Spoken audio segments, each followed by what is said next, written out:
चलिए बच्चों, आज के फिजिक्स के लेक्चर में हम आगे के डेरिवेशन को देखेंगे। पिछले लेक्चर में आपको जहाँ तक पढ़ाया गया था उसके आगे, ठीक है।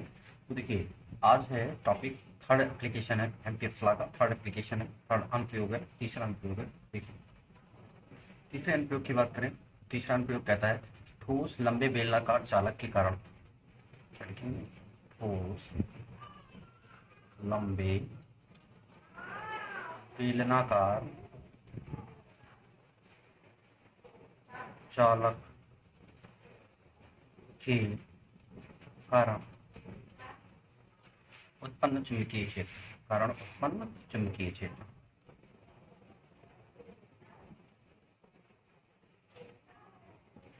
ठीक, अब तीन स्थितियां हैं इसकी भी, ठीक है।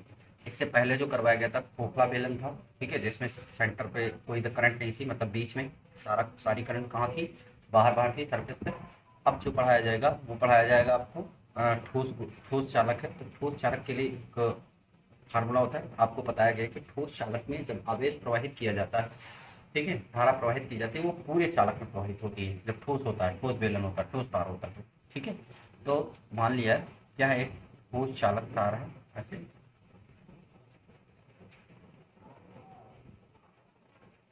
ये अब देखो, लंबे ठोस चालक चार, मतलब आगे ऐसे बढ़ता जाएगा, ऐसे ऐसे, नीचे भी ऐसे। हम्म, अब देखो यहाँ पे बेलन टाइप सा ऐसे बन जाएगा ये, और यहाँ पे भी बन जाएगा ऐसे। ठीक, अब समझिए, ठीक है। अब अगर हम इधर देखो, अगर हम क्या करें, इसकी रेडियस को हम क्या मान लें, आर। इसकी रेडियस को क्या मान लें, पूरा पूरा यहाँ से यहाँ तक के रेडियस को हम मान लें कितना, कैपिटल आर। कैपिटल आर मान बेलन का, ठीक है। अब यहाँ पे अगर ध्यान दें, ये इसकी एक्सिस है, इस वायर की एक्सिस है से। यहाँ पे अगर मैं पी पॉइंट ले लूँ, यहाँ पर पी पॉइंट ले लूँ, तो यहीं से हमें गॉसियन सरफेस बनाना होगा ऐसे। गॉसियन लूप है, गॉसियन नहीं, सॉरी, एम्पियर्स लूप। ये क्या है, एम्पियर्स लूप है। अगर इस एम्पियर्स लूप की रेडियस को मैं आर मान लूँ, क्या मान लूँ, आर, ठीक है, छोटा दिख रहा है थोड़ा सा, एम्पियर्स लूप को क्या मान लूँ, आर, ठीक। तो जरा देखिए, सोचिए, इसमें करंट, सारी करंट ऊपर की ओर फ्लो हो रही है, और सिर्फ इसमें नहीं फ्लो कर रही है, मतलब सारे पूरे चालक में यहाँ भी करंट फ्लो कर रही है। इससे पहले वाले में केवल सरफेस पे कर रही थी ना, और यहाँ भी फ्लो कर रही है, ऐसे पूरे चालक तार में ऐसे फ्लो कर रही है, ऐसे, ठीक, पूरे चालक तार में, यहाँ पे, समझ में, ठीक। ऐसे नीचे से प्रवेश करेंगे।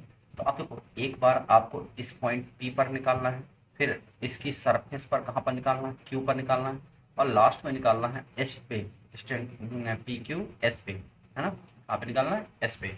आपको यहाँ पे फाइंड करना है करंट, टोटल करंट आई है, ठीक है, टोटल करंट कितनी है, आई। तो जरा देखो, अगर हम लूप लेते हैं, लूप अंदर लेते हैं, जब पी बिंदु की बात करते हैं, पहला केस है, case first, case first, P बिंदु पर। पी बिंदु का मतलब ये है कि small R less than capital R से, ठीक है। अगर ये केस लेते हैं तो देखिए क्या होगा, आगे देखिए, ठीक है। अगर हम ये बिंदु लेते हैं पी, ये केस लेते हैं, तो क्या क्या कंडीशन उत्पन्न होगी, देखिए। आप सबसे पहले आप धारा घनत्व निकालेंगे, पी पर धारा घनत्व, ठीक है, पी बिंदु पर, या गासी ऐसा कह सकते हैं, एम्पियर्स लूप के अंदर धारा घनत्व, एम्पियर्स लूप के भीतर धारा घनत्व। तो नोट्स सभी लोग बनाते रहते हैं, बनाते रहना, और जिनके पास नोट्स है वो नोट्स देखते रहेंगे, जहाँ पे जो गलती होगी वो सही भी कर लेंगे, क्योंकि बच्चों की बनाई हुई नोट्स, मान लो कभी कहीं गलती मिल जाए, या कुछ अपनी आवश्यकता अनुसार अगर कहीं कुछ बढ़ाना है समझने के लिए तो उसको बढ़ा भी सकते हैं, ठीक है। तो देखिए, यहाँ पर हो जाएगा जे बराबर, धारा घनत्व का फार्मूला होता है, मान लिया इस लूप से करंट आई डैश निकल रही, इस वाले लूप से कितनी करंट निकल रही है, आई डैश, क्लियर है ना, एम्पियर्स लूप से कितनी करंट निकल रही है, आई डैश, ठीक। तो जे बराबर आई डैश बटे ए, है ना। अब ए कौन सा, ए एम्पियर्स लूप का ए, मतलब जे बटे आई डैश और बटे, भाई एरिया क्या होगा, पाई आर स्क्वायर होगा, तो pi R square, that means I dash बराबर ये हो जाएगा कितना आपके पास, J into pi R square, ये हो गया आपका, ठीक है। अब देखो, एम्पियर के पर थी नियम लगा लो, एम्पियर के परपथीय नियम से,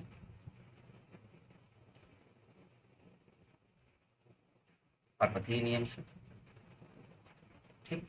integration of closed integral of P dot D L, v dot D L is equal to mu naught I enclosed, I enclosed ampere loop के अंदर, ठीक है।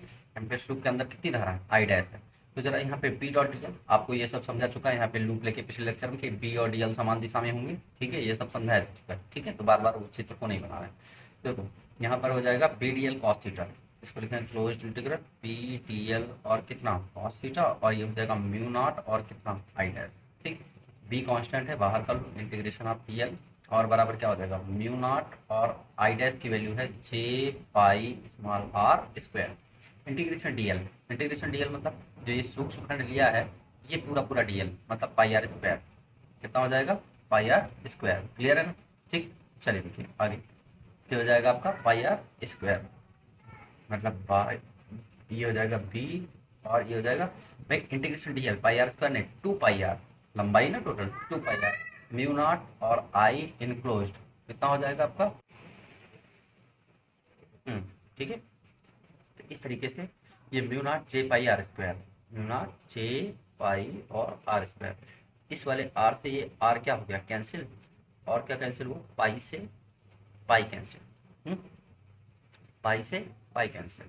तो इस तरह बचा क्या, जरा इस पे देखिए ध्यान दें। तो ये बचा आपका यहाँ पर 2p बराबर म्यू नॉट जे और कितना आर, ये बचा, ठीक।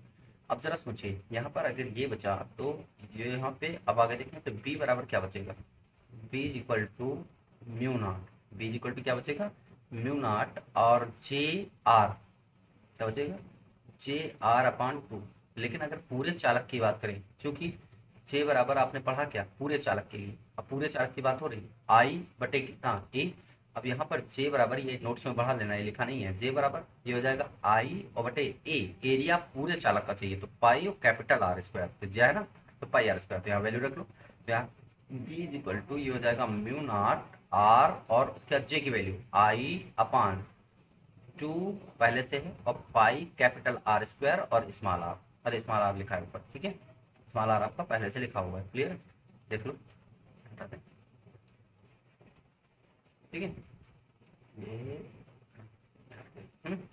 चलिए अब इसके बाद यहाँ पे mu naught I pi R square पूरा लिखा हुआ है ना, तो ये हो जाएगा आपका p equal to pi R square, तो मतलब इसको लिख सकते हैं पूरा पूरा सही से, एक सेकेंड,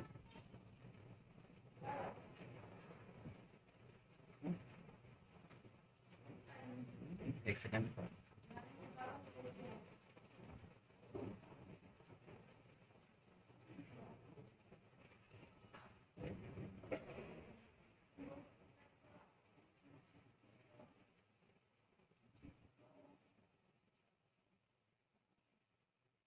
एक सेकेंड, चलिए देखिए हाँ ठीक हो गया आपका।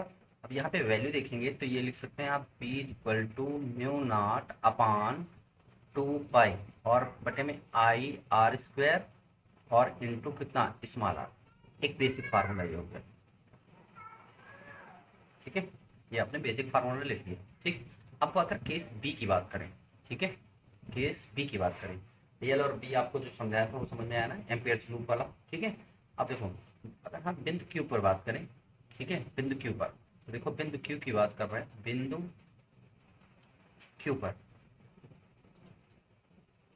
बिंदु क्यू का मतलब हो गया small R equal to capital R, मतलब सरफेस पर बात कर रहे हैं, ठीक है। आप चेक कर सकते हैं यहाँ पे चित्र में, देखो ये बिंदु की यहाँ सरफेस पर है ना, तो मतलब इसमें स्मॉल आर और कैपिटल आर यही सब पढ़ के यहाँ पर पहुँच जाएगा, तो स्मॉल आर और कैपिटल आर क्या हो जाएगा बराबर हो जाएगा, ठीक है। तो चलिए आगे देखिए, ठीक।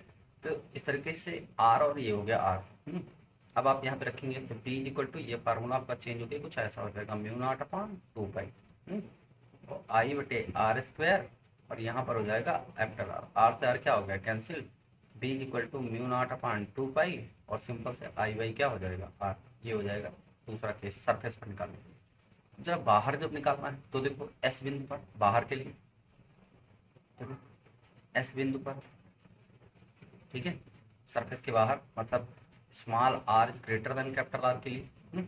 तब क्या हो जाएगा, अब देखो एम्पियर का परपथ नियम लगाएंगे, integration B dot D L, अब तो पूरा पूरा हो जाएगा ना, ठीक है, पूरी पूरी धारा जाएगी इसमें, म्यू और आई इनक्लोज्ड, तो पूरी पूरी धारा जाएगी, तो इसमें कोई मतलब ही नहीं है। सिंपल से आप क्या करेंगे, यहाँ से बी इंटू बी बाहर कर लेंगे और ये क्या हो जाएगा, इंटीग्रेशन ऑफ डी एल और बराबर म्यू नॉट, और ये हो जाएगा पूरा पूरा आई, आई इनक्लोज्ड पूरा क्या होगा आपका, यही होगा आई।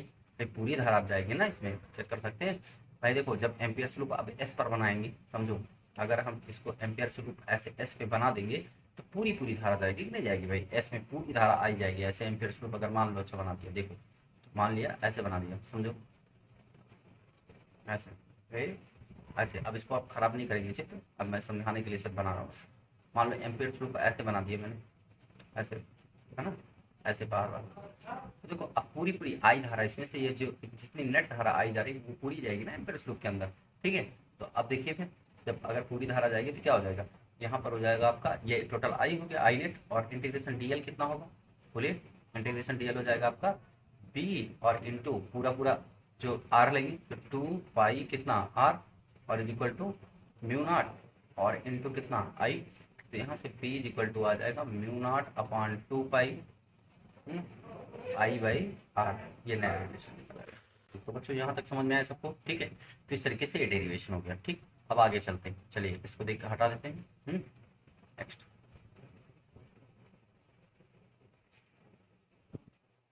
यहाँ से अब इसको इरेज कर दें। चलिए अगला टॉपिक क्या है देख लेते हैं। धारावाही प्रणाली का नोट में लिखा है, नोट है धारावाही प्रणाली का।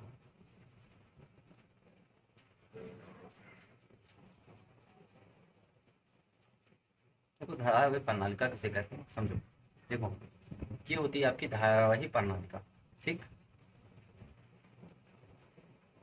इसके बारे में बता दें बस, हम्म, ये पूछा नहीं जाएगा, सिर्फ जान लो इसके बारे में, क्योंकि इसका यूज बहुत होने वाला है इस लेसन, ठीक। ये मान लो एक करोड़ है, हम्म,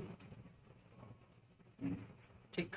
अब देखो ये अगर करोड़ है तो इस पे हम क्या करेंगे, ऐसे से, इस पे एक वायर लपेट देते हैं ऐसे,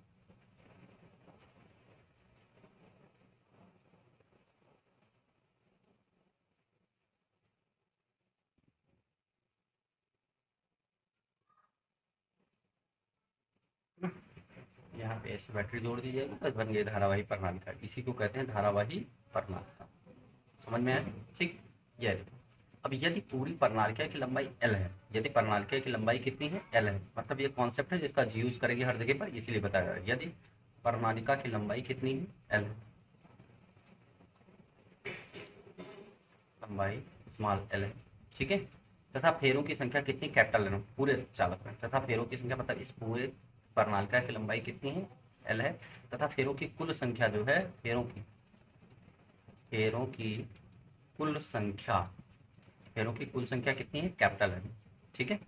फेरों की कुल संख्या कितनी है कैपिटल, तो देखो तो इसमें प्रति एकांक लंबाई में फेरों की संख्या ज्ञात करनी है। तो देखो एल लंबाई में फेरों की संख्या कितनी है, एल लंबाई में फेरों की संख्या, फेरों की संख्या ऐसे एक एक नियम से कैपिटल एन है, तो 1 मीटर लंबाई में मतलब एकांक लंबाई में कितना हो जाएगा N by L, capital N by L. और इसी कहा गया प्रति एकांक लंबाई में फेरों की संख्या, अतः प्रति एकांक लंबाई में, भाई एकांक 1 मीटर में है ना, तो इसी को कहना प्रति एकांक लंबाई में फेरों की संख्या कितनी निकलेगी। अब ये कॉन्सेप्ट हर जगह यूज करेंगे, बार बार नहीं बताएंगे। Small N is equal to capital N by L, ये आएगा कुल फेरों की संख्या बटे उसकी लंबाई में, लंबाई से डिवाइड कर दें तो 1 मीटर लंबाई में फेरों की संख्या आपकी मिल जाएगी, ठीक है। ये हो गया आपका प्रणालिका, ये पूछा गया उसका कॉन्सेप्ट के लिए बता रहे हैं। अब जो डेरिवेशन वो मोस्ट इंपॉर्टेंट परीक्षा के लिए, ठीक है। हटाए इसको, चलिए अब हटाना है तो यहाँ से इसको हटा देते हैं। हम्म, देखो अगला डेरिवेशन है लंबी प्रणालिका के भीतर उत्पन्न चुंबकीय क्षेत्र। लंबी प्रणालिका के भीतर उत्पन्न चुंबकीय क्षेत्र, लंबी प्रणालिका के भीतर उत्पन्न चुंबकीय क्षेत्र। देखो लंबी प्रणालिका के भीतर उत्पन्न चुंबकीय क्षेत्र। देखो माना एक लंबी प्रणालिका है, माना एक लंबी प्रणालिका है, ठीक। अब जरा देखो प्रणालिका जो थी, प्रणालिका कुछ इस तरह थी। अभी अभी जब मैंने बनाया था, फिर से एक बार देख लेते हैं। देखो प्रणालिका जो बनाई थी यहाँ पे एक बार प्रणालिका प्रणालिका फिर से बना लेते हैं। ऐसे सुनिए, ये अभी भी बनाई थी, वहीं पे समझा देना चाहिए था, फिर से बनाना पड़ रहा है। कोई ये हो गया आपका, और ये हो गया। अब देखो अगर इसमें लंबी प्रणालिका है और इसमें आप बनाना चाहते हैं तो क्या बनाएंगे। देखो ऐसे आप वायर बना लेंगे ऐसे, समझो ये एक लंबी प्रणालिका और इसके अंदर चुंबकीय क्षेत्र ज्ञात करना, ठीक। देखो इसमें करंट मैंने मान लिया बाहर की ओर ऐसे निकल रही है, ऐसे ऐसे, है ना। देखो यहाँ पे आएगी बाहर की ओर, यहाँ पे इस जगह पर ध्यान देना, बाहर की ओर आएगी और यहाँ अंदर क्या करेगी, प्रवेश करेगी ऐसे, है ना। यही समझ समझ में आ रहा है कि नहीं आ रहा। यहाँ पे सब बाहर आ रहे हैं और इस जगह पर प्रवेश, मतलब इधर बाहर की ओर निकल रहे हैं, इधर अंदर की ओर प्रवेश कर रहे हैं, ठीक। ऐसा दिया गया प्रणालिका, ये प्रणालिका। तो देखो इस प्रणालिका का मैं एक भाग बनाऊंगा सिर्फ, ठीक है। देखो बाकी इसके बाद इसको हटा देंगे, क्योंकि यहाँ बाहर की ओर निकल रही है। तो बाहर की ओर मतलब कागज के तल के लंबवत बाहर की ओर जब निकलती है कोई चीज, तो उसको हम कैसे रिप्रेजेंट करते हैं, मैंने आपको बताया था ऐसे। देखो ऐसे, है ना, ऐसे। जब कोई भी चीज कागज के तल के चाहे चुंबकीय क्षेत्र हो चाहे धारा, और इस जगह पर भीतर की ओर प्रवेश कर रही है धारा, तो मतलब ऐसे। कागज के तल के लंबवत अंदर की ओर, ये हो गया ऐसे। केवल एक टॉप व्यू बना लिया, बाकी बीच का छोड़ दिया, ठीक है। एक टॉप व्यू बना लिया। अब इसके भीतर किसी बिंदु पी पर हमें चुंबकीय क्षेत्र क्या करना है, ज्ञात करना है। इसके भीतर किसी बिंदु पी पर हमें चुंबकीय क्षेत्र क्या करना है, ज्ञात करना है। बातें समझ में आ रही ना, ठीक। तो अब देखो अगर पी पर चुंबकीय क्षेत्र आपको ज्ञात करना है यहाँ पर इस जगह पर, इससे हम गुजरता हुआ एक गॉसियन सर्फेस बना। समझ में आ रहा है कि नहीं आ रहा। ये चित्र कैसे बना है, तो यहाँ पे बाहर की ओर निकल रही करंट, ये देखो यहाँ पे सब करंट बाहर की ओर आ रही है, ये देखो बाहर की ओर निकाल रहे हैं, यहाँ पे सारी करंट अंदर की ओर प्रवेश कर रही है, तो इसलिए अंदर की ओर बना दिया, ठीक है। समझ में आया कि नहीं आया। तो इस तरीके से अब इस चित्र को मैं हटा देता हूँ, देखो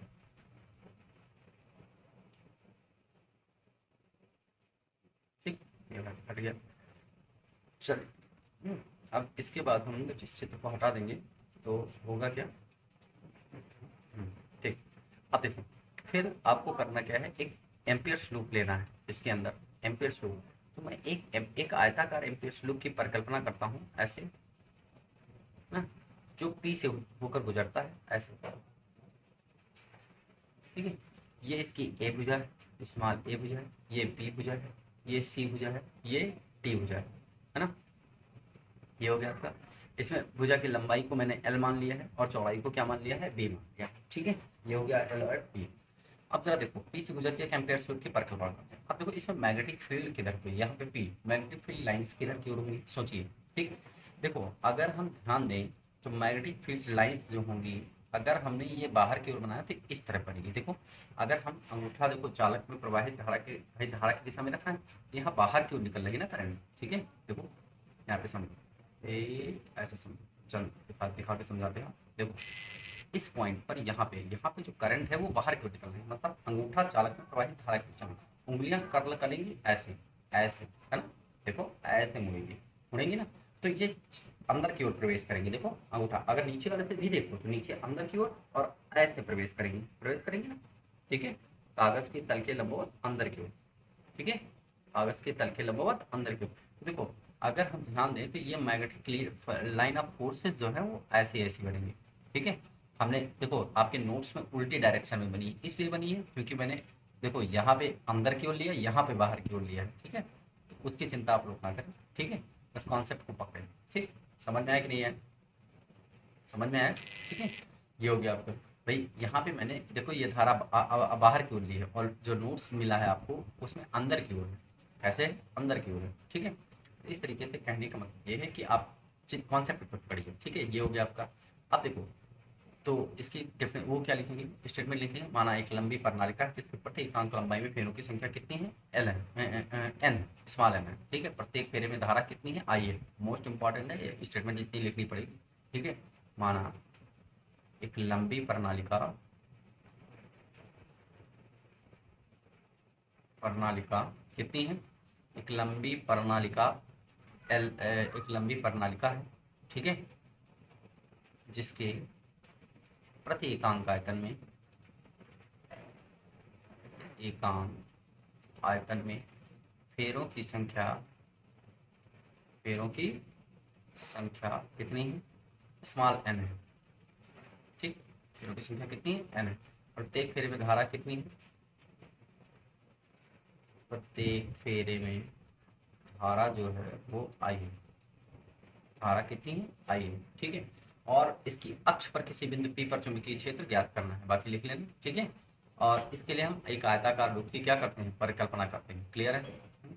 आयताकार लूप की क्या करते हैं, परिकल्पना करते हैं। आगे देखिए, आयताकार लूप की परिकल्पना जब करते हैं तो यहाँ एम्पियर्स का परपथीय नियम लगाएंगे। एम्पियर का क्या लगाएंगे, परपथीय नियम।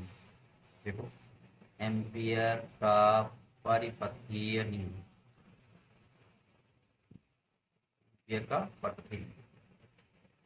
अगर एम्पियर के परपथीय नियम की बात करें तो देखो पूरे चालक तार के लिए लगाएंगे ना, इंटीग्रेशन ऑफ, ऐसे समझो, integration of B dot D L, sorry integration of B dot D L, यहाँ नहीं लिखेंगे, यहाँ B dot D L is equal to mu naught और I enclosed, mu naught I enclosed, ठीक, ये लिखा है ये। अब देखो पूरे इसमें चारों पार्ट के कारण ना integration B dot D L जो है इस आयताकार लूप का होगा, ठीक है। अभी इसको अलग अलग भाग के लिए निकालेंगे, इसके लिए निकालेंगे अलग अलग भाग के लिए। चलिए देखिए, तो यहाँ से अगर हम देखें तो इसको हटा दें, चलो। अब यहाँ पे अगर देखें तो जो integration B dot D L है वो चार भाग में बटा है, कैसे कैसे देखो, integration B dot D L तो मतलब A to B, B dot D L एक पार्ट हो गया, ठीक है, plus integration B to C, कहाँ से, B to C B dot D L, ठीक है। फिर इंटीग्रेशन आपका हो जाएगा कितना, A B C C to D और बी डॉट डी एल, और प्लस लास्ट में है आपका D to A B dot D L, चार भाग में बटा है, ठीक है, बी डॉट डी एल। अब बी डॉट डी एल और सब बराबर हो जाएगा म्यू और आई इनक्लोज्ड, ठीक, समझ में आया कि नहीं है, ये हो गया आपका। अब देखो यहाँ से थोड़ा सा स्टेटमेंट में चेंज, समझोगा, यहाँ से चूंकि चूंकि कुछ बातें लिखनी पड़ेंगी, देखो चूंकि ऐसे लिखो, चूंकि integration D to A B dot D L, देखा अभी समझा दें, B dot D L is equal to integration B to C B dot D L is equal to हो जाएगा B D L cos 90 degree, मतलब इसकी value आएगी zero, इसकी वैल्यू कितनी आएगी, जीरो। चलो समझा देते हैं कैसे, समझो। देखो बी टू सी मतलब इस लाइन पर B to C, magnetic field इस डायरेक्शन, देखो मैग्नेटिक फील्ड इस डायरेक्शन में है कि नहीं है भाई। इस पॉइंट की बात करें अगर, यहाँ पे देखो, यहाँ पे, ठीक है, मैं यहाँ की अगर बात करूँ तो धारा के भीतर देखो बी टू सी मतलब डीएल इसी डायरेक्शन में लेंगे ना भाई, इसी का डीएल चाहिए ये, तो डीएल ऊपर की ओर है, डीएल ऊपर की ओर है, और मैग्नेटिक फील्ड देखो यहाँ पे भी डीएल है, डीएल मैग्नेटिक फील्ड इस डायरेक्शन में है ना, तो डीएल और बी के बीच का कोण कितना है, 90 डिग्री। अगर यहाँ पे भी बात करें, यहाँ पे अगर डीएल काटेंगे तभी डीएल की डायरेक्शन ये होगी और मैग्नेटिक फील्ड की डायरेक्शन ये, तब भी दोनों 90 डिग्री पर, मतलब दोनों स्थिति में 90 डिग्री पर, किस पर है, 90 डिग्री पर है। बातें समझ में आ रही है, इसलिए यहाँ पर जीरो आ गया। और एक भुजा है आपके पास इंटीग्रेशन सी टू डी, क्या आ जाएगा, तथा, देखो तथा यहाँ पे लिख देंगे, तथा इंटीग्रेशन सी टू डी और बी डॉट डी एल बराबर भी जीरो होगा। क्यों, क्योंकि यह जो है प्रणालिका से बहुत दूर है, यह भुजा जो है प्रणालिका से क्या है, बहुत दूर है, बहुत दूर है। मतलब इस भुजा का भी सी टू डी, ये वाली भुजा, इस भुजा का भी इसके चुंबकीय क्षेत्र पर कोई प्रभाव पी पर नहीं पड़ेगा। क्यों, क्योंकि इतनी दूर है ये प्रणालिका से कि इसका कोई प्रभाव लगभग नगण्य होगा, इसीलिए इसको छोड़ दीजिए। सिर्फ एक भुजा बची, कौन सी, ए टू बी, समझ में आया कि नहीं आया। जैसे फिजिक्स में कहा जाता है कोई चीज बहुत बड़ी हो किसी चीज की तुलना में, ठीक है। अब प्रणालिका से दूरी इसकी क्या है, मान लेते हैं बहुत बड़ी है, बहुत दूर है, ठीक है। इसलिए जो है ये सीधी भुजा के भी इस पर प्रभाव नहीं पड़ेगा, केवल एक भुजा का प्रभाव है ए बी, सी भुजा का प्रभाव है ए बी, उसी को हल कर लेते हैं, ठीक है। तो देखो अतः तो तीन चीजें तो जीरो हो गई, ठीक है, बचा सिर्फ क्या, एक चीज बची, ठीक है। अतः अब बचा क्या, अतः इंटीग्रेशन केवल बचा आपको ए टू बी बच गया, और vector B dot D L is equal to बाकी जितना है आपका बी डॉट डी एल और प्लस बाकी सब चारों जीरो हो गए, चारों क्या हो गए जीरो, लास्ट में म्यू और आई इनक्लोज हो गया, हो गया कि नहीं हो गया। अब देखो तो इसका मतलब B dot D L A to B, और बी डॉट डी एल का मतलब क्या हो, B D L cos theta, B D L और कॉस थीटा, वहाँ थीटा बराबर जीरो भी होगा एक ही डायरेक्शन में, म्यू नॉट और आई इनक्लोज। ठीक है, अब यहाँ पे देख लेते हैं थीटा बराबर जीरो कैसे, भाई देखो इसी डायरेक्शन में डी एल है ना, अगर इस लूप पे लें यहाँ पे डी एल ले लें इस जगह पर, ठीक है समझो, यहाँ पे अगर डी एल ले लें इसी डायरेक्शन में होगा डी एल, और इसी डायरेक्शन में मैग्नेटिक फील्ड दोनों सेम डायरेक्शन में, तो इसलिए थीटा बराबर कितना जीरो डिग्री, थीटा बराबर कितना जीरो डिग्री। ठीक, अब देखिए तो यहाँ पर B D L cos theta, तो ये हो जाएगा आपका integration A dot B D L cos theta, तो ये बचा B D L cos zero degree, cos zero की वैल्यू होती है एक, म्यू आई इनक्लोज। ठीक है, तो हो जाएगा डी कॉस जीरो की वैल्यू जीरो, तो बी इंटीग्रेशन डी एल कहाँ से ए टू बी बराबर म्यू आई इनक्लोज, हो गया आपका, ये हो गया। अब देखो इंटीग्रेशन डी एल मान लिया उसकी लंबाई एल है, ठीक है, तो इंटीग्रेशन डी एक्स बराबर एक्स होता तो ये कितना हो जाएगा बी एल हो जाएगा, और ये हो जाएगा म्यू और कितना हो जाएगा आई इनक्लोज, आई इनक्लोज मतलब दो से घिरी हुई, समीकरण नंबर कितना बन गया एक, बातें समझ में आई। ठीक है, तो यहाँ तक की कहानी होगी।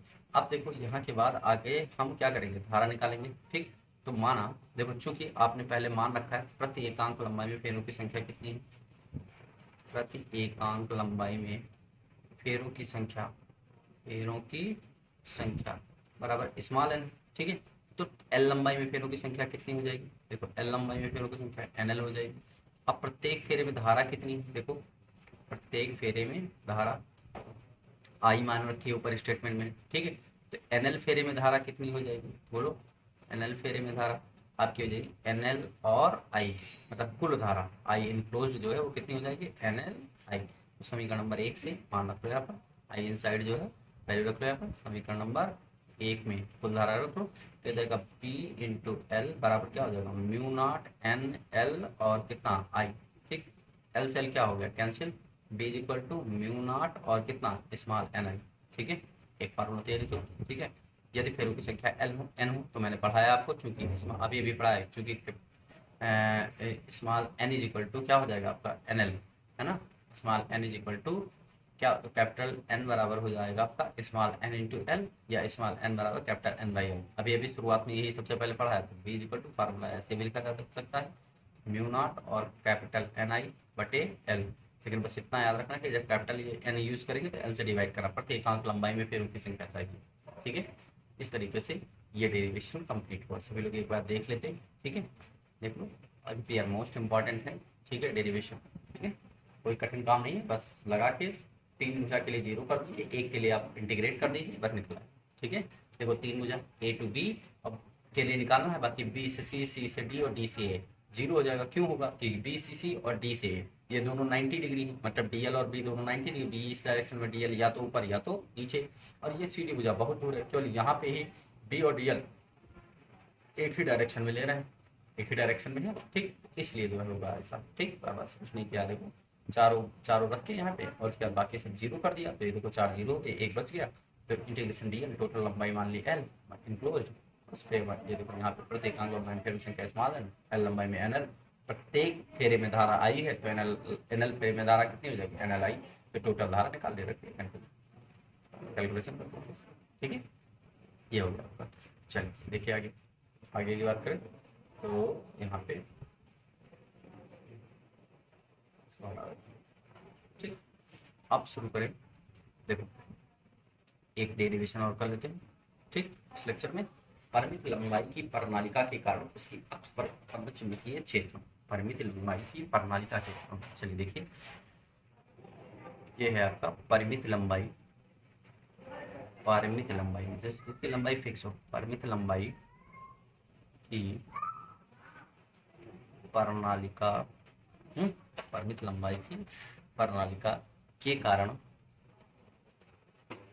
प्रणालिका के कारण उसकी अक्ष पर उत्पन्न चुंबकीय क्षेत्र, उसकी अक्ष पर उत्पन्न चुंबकीय क्षेत्र। ठीक, देखो चित्र आपको वैसे ही बनाना है। मान लिया यहाँ पे कागज के तल के लंबवत धारा प्रवेश कर रही है और यहाँ पर बाहर की ओर निकल रही है। बस प्रणालिका के केवल टॉप भी बना रहा है। ठीक है, ऊपर ही भाग जो ऊपर से देखने पे दिखता है। ठीक है, अब देखो यहाँ पे इसकी एक्सिस है, समझो बात, यहाँ पे इसकी एक्सिस है। ठीक, इस पे एक्सिस हो गई। तो देखो यहाँ पर मैंने मान लिया सूक्ष्म खंड कोई काट लिया है।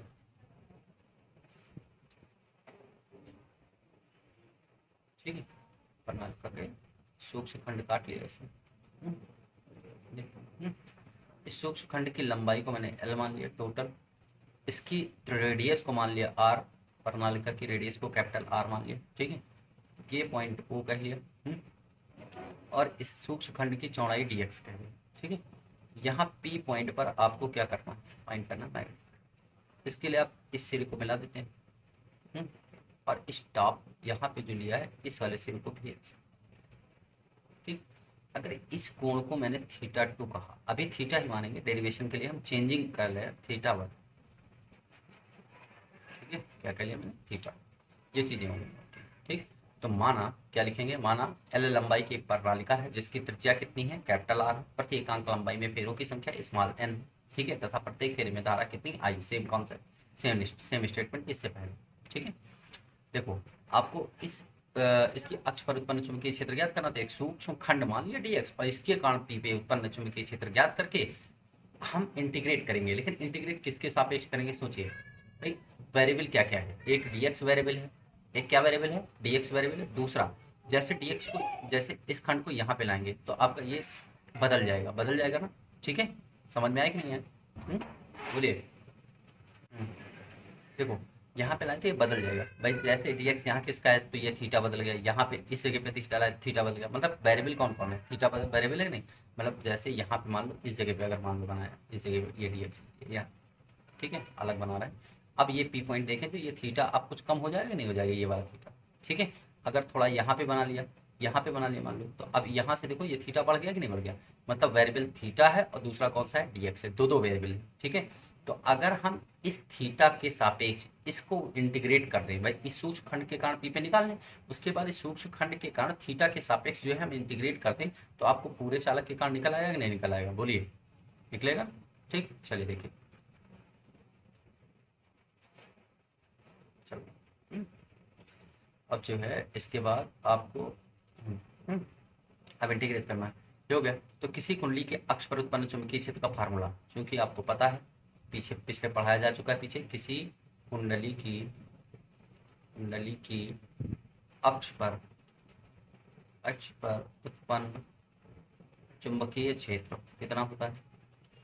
ठीक है, आपने पढ़ रखा mu P equal to mu naught I R square बटे 2 ब्रैकेट में। अगर ये डिस्टेंस को मैं क्या मान लूँ, एक्स मान लूँ, ये डिस्टेंस को क्या मान लूँ, एक्स, और इसके टॉप डिस्टेंस को आर मान लूँ, स्मॉल आर। ठीक है, तो ये हो जाएगा आपका कितना, बोलिए। इसको लिख सकते हैं कैपिटल आर स्क्वायर, ठीक है, और प्लस एक्स स्क्वायर की पावर में 3 बटे। तो ये आपको पढ़ाया गया कि नहीं पढ़ाया गया, ये फार्मूला पहले आ गया। ठीक है, पहले पढ़ाया गया।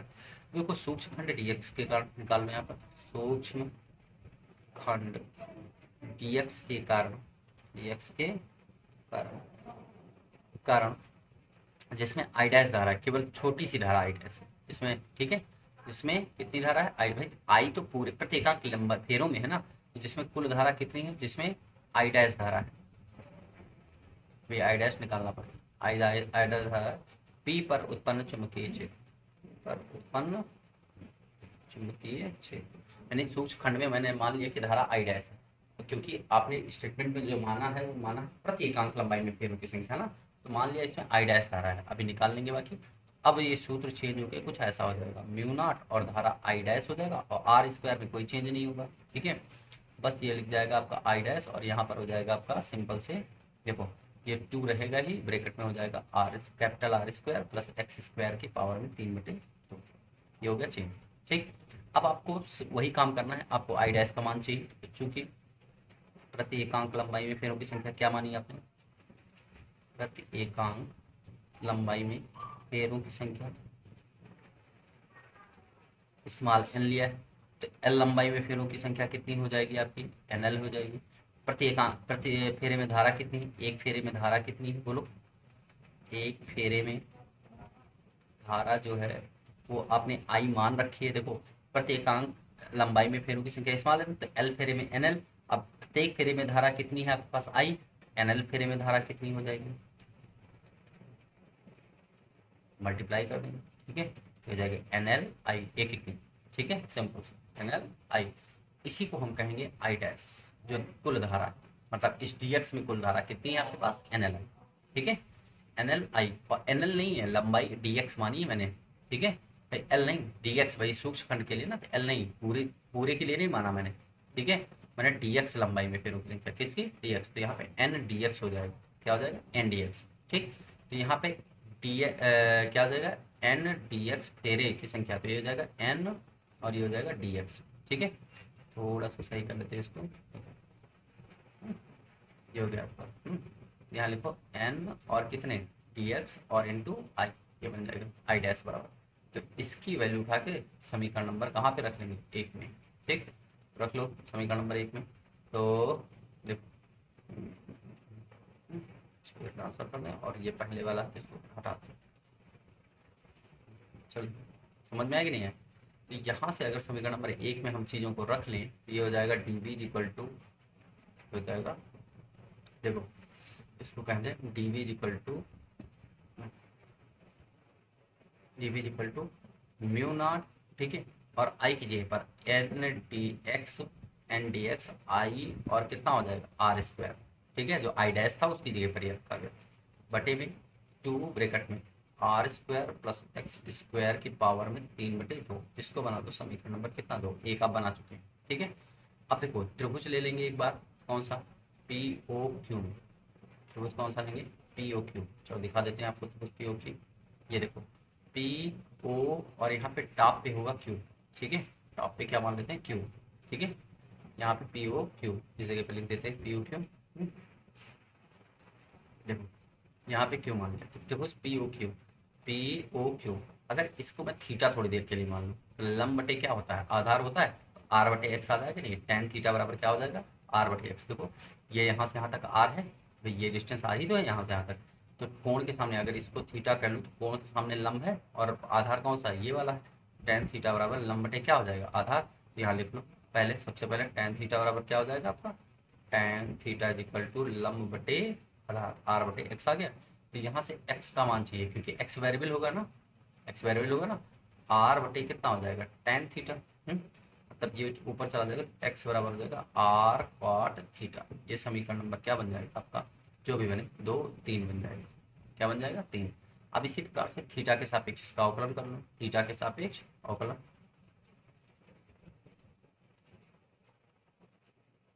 तो क्या हो जाएगा d x by d theta is equal to r cot theta का क्या होता है minus cos square theta, r और काट के क्या हो जाएगा माइनस का कॉस स्क्वायर थीटा, यहाँ से डी एक्स बराबर आ जाएगा माइनस का r cos square theta into t theta, ये आ जाएगा, ठीक।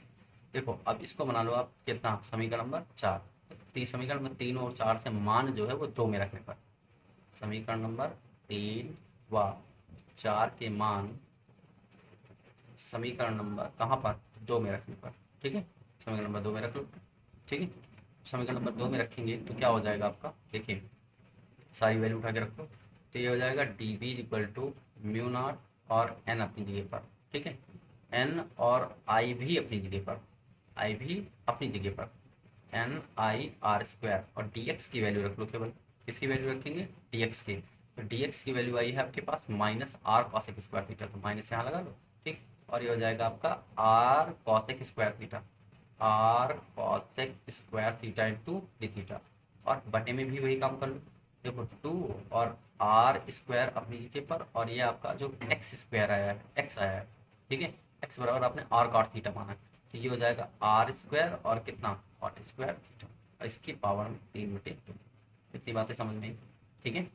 तो देखो यहाँ से अगर डी बी बराबर निकालेंगे तो mu naught N I R cube हो जाएगा, और बटे में कितना 2, ऊपर देखो ये आर क्यूब का अब ऊपर कॉसेक स्क्वायर थीटा भी लिखा रखना, कितना हो जाएगा cosec square theta into D theta, cosec square theta into D theta ऊपर हो गया।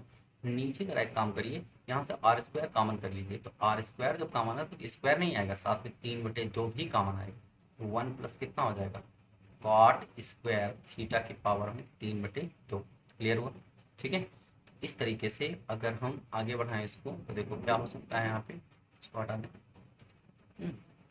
इस लाइन पे ध्यान दो, ये वाला लाइन तो ऊपर ऐसे लिख लो, नीचे 2 2 कैंसिल हो जाएगा, क्या हो जाएगा 2 2 ऐसे कैंसिल हो जाएगा। क्लियर है? ठीक है, ये वाला 2 से 2 क्या हो गया कैंसिल, मतलब नीचे आर क्यूब बचा, और 1 प्लस कॉट स्क्वायर थीटा को कॉसेक स्क्वायर थीटा लिख सकते हैं ना। ठीक, तो चलिए देखिए इसको इस तरफ लिख देते हैं सब। यहाँ से इसको हटा दें। देखो अब यहाँ पे लिखेंगे जो जो आया वो लिखेंगे, डी बी इक्वल टू क्या आ जाएगा, माइनस का म्यू एन है, माइनस का म्यू एन और फिर r cube n r cube और फिर कितना है r cube I cosec square theta into D theta, cosec square theta into D theta total के अपान में। ठीक है, ये हो जाएगा आपका 2r² 3/2 कट गया था ना, तो आर क्यूब। ठीक है, और यहाँ पर बचेगा आपका कॉसेक थीटा, क्या बचेगा कॉसेक थीटा, एक मिनट सही कर दें इसको,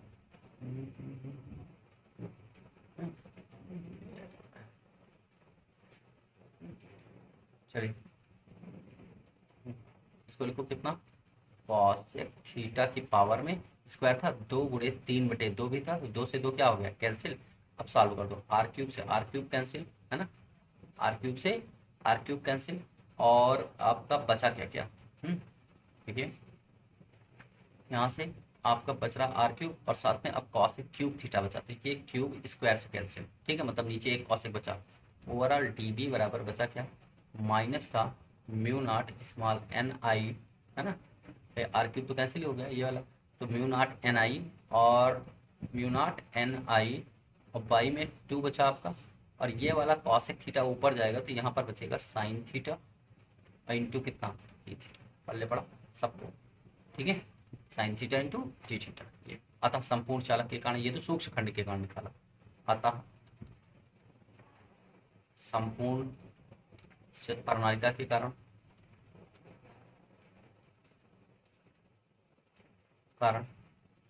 उत्पन्न चुंबकीय क्षेत्र क्या हो जाएगा, इंटीग्रेट कर देंगे दोनों साइड में, तो P इक्वल टू फार्मूला होगा इंटीग्रेशन dv। ठीक है, तो P equal to integration dv की जगह पर वैल्यू रखो सब, तो mu naught N I upon 2 sine में और माइनस का साइन थीटा इंटू कितना डी थीटा। अब जरा देखो चेंज कहाँ से कहाँ तक हो रहा है, θ1 से θ2 ना, θ2 से स्टार्ट होकर θ1 तक, अगर चित्र याद हो देखो थीटा कहाँ से कहाँ तक बदल रहा है, देखो θ2 से शुरू हुआ, पहला कोण θ2 था, फिर ये बढ़ते बढ़ते θ1 हो गया। ठीक है, तो यहाँ से θ2 से θ1 तक जाएगी। ठीक, तो ये हो गया आपका। अब यहाँ से आप देखो तो जो कांस्टेंट पार्ट है उनको बाहर कर लो, कांस्टेंट बाहर करेंगे तो P इक्वल टू माइनस का mu naught N I upon 2 constant हो गया, इंटीग्रेशन θ2 से θ1 हो जाएगा साइन थीटा इंटू कितना थीटा, साइन थीटा का इंटीग्रेशन दो माइनस कॉस थीटा। ठीक है, तो B इक्वल टू ये हो जाएगा आपका कितना minus minus plus mu naught N I upon 2 और साइन थीटा का integration minus cos theta, minus minus plus हो चुका है, तो हो जाएगा cos theta within bracket कितना हो जाएगा θ2 से कहाँ तक θ1 में अप्लाई कर दो, B equal to mu naught N I upon कितना 2 ब्रैकेट में, ये हो जाएगा आपका कितना upper limit minus lower limit, तो कॉस θ1 माइनस कितना कॉस θ2, ये है फार्मूला आपका। ठीक है, बेसिक फार्मूला बी का मैग्नेटिक फील्ड किसी प्रणालिका के भीतर अक्ष पर उत्पन्न चुंबकीय क्षेत्र है ना, किसी भी प्रणालिका के भीतर उसकी अक्ष पर उत्पन्न चुंबकीय क्षेत्र का ये बेसिक फार्मूला निकला आपका। अब कंडीशन स्टार्ट करते हैं। ठीक है, चलिए कंडीशन स्टार्ट करेंगे यहाँ पर। कंडीशन नंबर 1 क्या कहती है, देखो अगर हम अक्ष को कहाँ पर लें, कंडीशन है देखो ये आपके वही जो बना था, ये है ये है ये है ये है।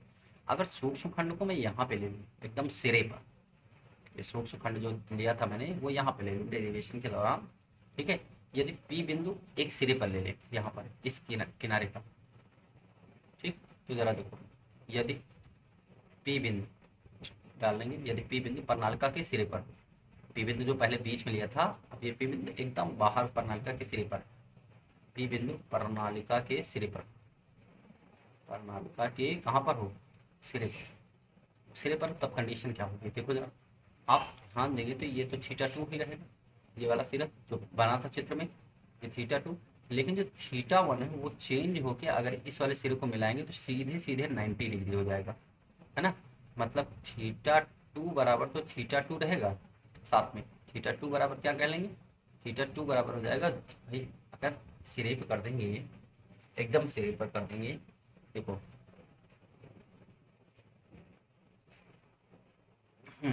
इस तरह में तो थीटा टू भाई आके आके लगभग क्या हो जाएगा, जीरो। भाई लंबी प्रणालिका ना, तो ये वाला एंगल बहुत छोटा हो जाएगा अगर इसको सिरे पर कर देंगे, इसको सिरे पर दोनों और पी बिंदु सिरे पर ले, थीटा टू बराबर जीरो और थीटा वन बराबर कितना हो जाएगा 90। इस केस में भाई सिंपल सी बात है कि अगर हम छोटी पतली प्रणालिका बनाएं और इस सिरे पर कर लें, यहाँ पे ले लें, देखो ये वाला कोण एकदम जाके जैसे सीधे सीधा तो है, ये लगभग जीरो है, लगभग जीरो है, ठीक है, उसी कॉन्सेप्ट का यूज कर रहे हैं, ठीक। तो देखो ये हटा देते हैं, देखो ये, तो बी इक्वल टू, अब फार्मूला क्या पढ़ाया गया आपको, mu naught N I upon कितना 2, और यहाँ पर cos 90 degree minus cos 0 degree, ठीक है, ये कैंसिल हो जाएगा, तो B is equal to minus का mu naught N I upon कितना 2, कॉस 90 जीरो, कॉस 0 की वैल्यू 1, तो ये 2 हो गया। मैग्नीट्यूड अगर निकालना है भाई, मैग्नीट्यूड की जरूरत है, मैग्नीट्यूड निकालो, माइनस हटा दो, म्यू नॉट एन आई अपान, ये पहला केस है, ठीक, समझ में। एक केस हो गया आपका, अतः प्रणालिका के सिरों पर जो चुंबकीय क्षेत्र का मध्य का आधा होता है, नोट याद कर लीजिए, अच्छा इंपॉर्टेंट नोट है, ठीक है, मतलब आधा हो गया कि नहीं हो गया। तो देखो प्रणालिका के सिरों पर जो चुंबकीय क्षेत्र होता है वो मध्य का आधा होता है, ठीक मध्य का आधा आधा होता है, ठीक है। अब देखो लिख लेना, याद कर लेना, ठीक। कंडीशन नंबर 2 पे आ जाते हैं, कंडीशन नंबर 2, कंडीशन नंबर 2, ठीक है। अब देखो यही अगर हम कहाँ पे ले लें, देखो ये आपको बाहर की ओर है, ऐसे बाहर की ओर दिखाया गया,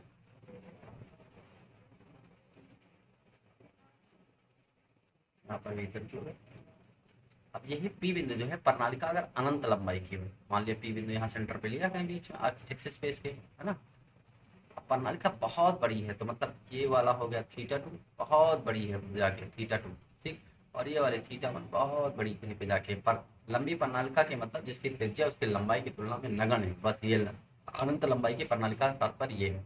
तो देखो थीटा वन हो जाएगा 180 डिग्री, ये वाला देखो, ये वाला लगभग 180, और थीटा टू बराबर कितना 0 डिग्री, समझ में आया कि नहीं है, थीटा टू बराबर कितना हो जाएगा 0 डिग्री, बहुत दूर जाके कहीं मिलेगी तो अब इस केस में बी इक्वल टू क्या हो जाएगा, mu naught N I upon कितना 2 कॉस 180 डिग्री माइनस का कॉस 0 डिग्री, ठीक है।